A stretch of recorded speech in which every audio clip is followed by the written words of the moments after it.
Welcome everyone. Let's begin our lesson for today by going over the learning goals and success criteria.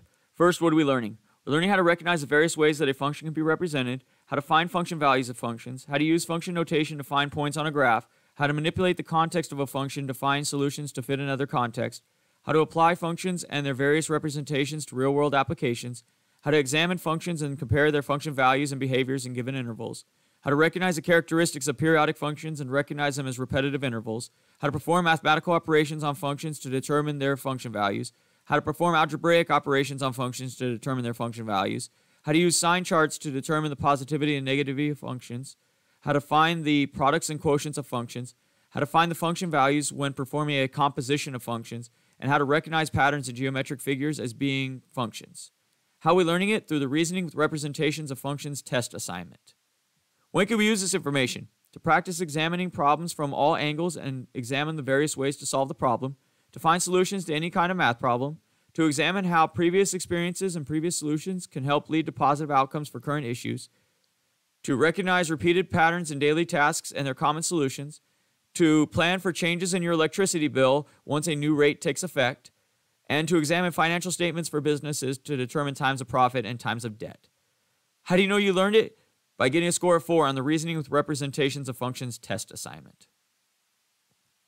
Now let's take a look at our agenda for today. We will begin by going over the learning goals and success criteria. While we do that, you'll turn in your reasoning with representations of functions study guide. After that, I'll give you time to complete the reasoning with representations of functions test assignment on Illuminate. At the end of class, we'll go back over our learning goals and success criteria while you fill out your before you go. Your only homework for tonight is to work on any incomplete assignments that you may have. Let's take a look now at the reasoning with representations of functions test assignment. The assignment begins with the learning goals and success criteria.